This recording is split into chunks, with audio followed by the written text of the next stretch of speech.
ప్రియమైన సహోదరి సహోదరులకు ప్రభు పేట వందనాలు శుభములు తెలియజేస్తున్నాను. మీరందరూ బాగున్నారా?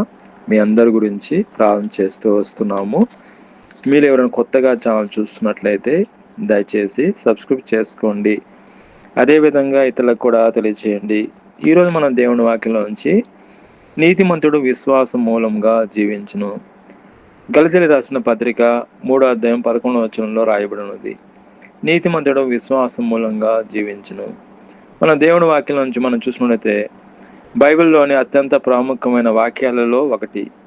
దేవుని దృష్టిలో నీతిమంతులుగా తీర్చబడిన వారు తమ సొంత క్రియల మీద కాకుండా దేవుని వాగ్దానాల మీద ఆధారపడి జీవించాలని ఈ వాక్యము తెలియజేస్తుంది.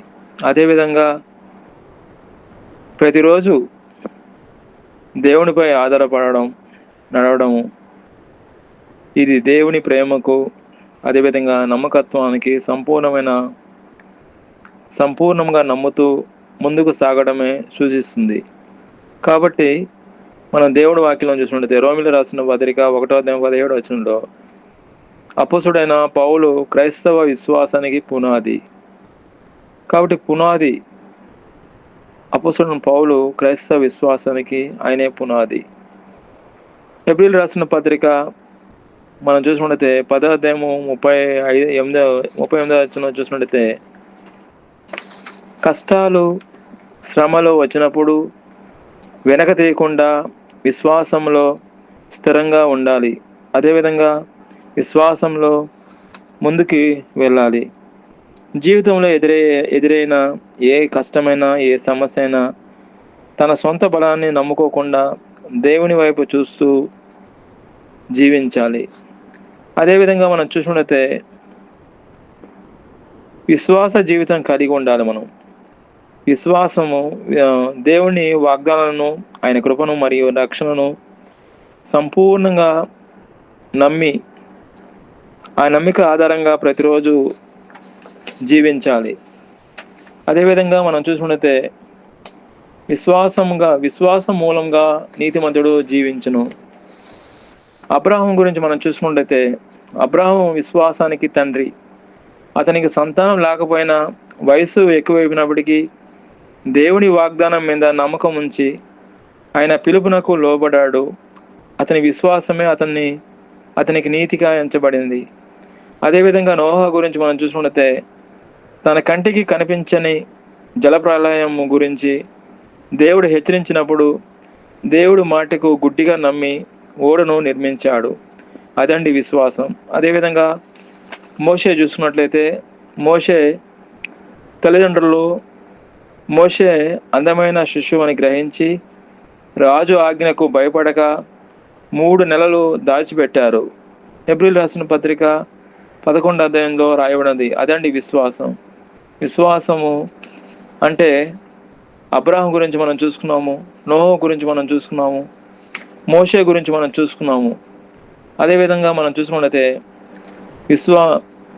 నీతిమంతుడు విశ్వాసం మూలంగా జీవించును అనే దాని గురించి మనం చూసుకుంటున్నాం. ఇప్పుడు నీతిమంతుడు విశ్వాసం మూలంగా జీవించడం అనగా మనం చూసుకున్నట్లయితే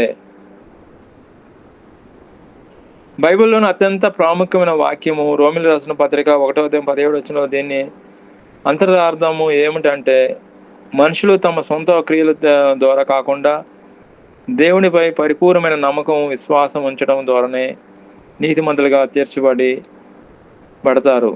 కాబట్టి నీతిమంతులు విశ్వాసం మూలంగా జీవించును. మనం అదే విధంగా వాక్యాలు చూసుకున్నట్లయితే దేవుడి వాక్యాల నుంచి మనం చూసుకున్నట్లయితే మనం దేవునిపై ఆధారపడాలి. ప్రతిరోజు విశ్వాసం ఉంచాలి. దేవుడే మనకు సర్వం, దేవుడే మనకు సమస్తం.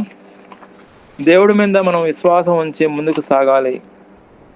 మనము దేవుడి వాక్యాలను చూసుకున్నట్లయితే దేవుడిపై ఆధారపడిన వారు మన జీవితాలు మనం చూసుకున్నట్లయితే ముఖ్యంగా అబ్రాహాం గురించి మనం చూసుకున్నట్లయితే అబ్రాహాం విశ్వాసానికి తండ్రి.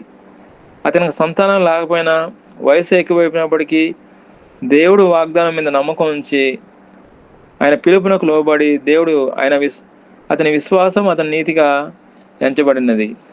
కాబట్టి అదేవిధంగా మనం చూసుకుంటే దేవుడిపై మనం విశ్వాసం ఉంచితే అన్నీ సాధ్యమండి. నీతిమంతులు విశ్వాసం మూలంగా జీవించును. మనం జీవిస్తున్నామంటే ఆయన కృప.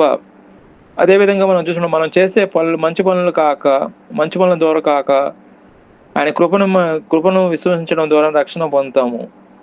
ఎఫెసీయులకు రాసిన పత్రిక 2:8 మీరు విశ్వాసం ద్వారా కృపచేతనే రక్షింపబడి ఉన్నారు. ఇది మీ వలన కలిగినది కాదు, కానీ దేవుని వరమే. కాబట్టి మనము దేవుని కృపను బట్టే రక్షించబడ్డాము.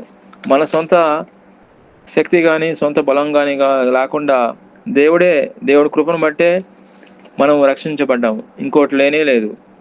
అదేవిధంగా మనం దేవుడి వాక్యం చూసినట్లయితే దావీదు గొలియాతును ఎదుర్కొన్నప్పుడు తనకున్న సైనిక బలం మీద కాకుండా దేవుడి నామంపై విశ్వాసం ఉంచి విజయం సాధించాడు.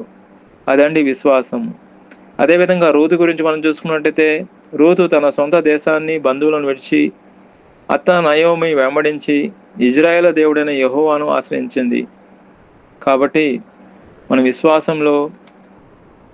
విశ్వాసంలో మనం జీవించాలి. నీతిమంతుడు విశ్వాసం మూలంగా జీవించును. గలతీయులకు రాసిన పత్రిక 3:11 ఈ వాగ్దానం మన జీవితంలో నెరవేరాలని దేవుడి నామములో కోరుతున్నాను. దేవుడు ఈ వాక్యం దీవించిన గాక. ప్రార్థన. ప్రియమైన మా పరలోక తండ్రి యేసుక్రీస్తు ప్రభు పరిశుద్ధ నామమును బట్టి మీ సన్నిధికి వస్తున్నాం దేవా.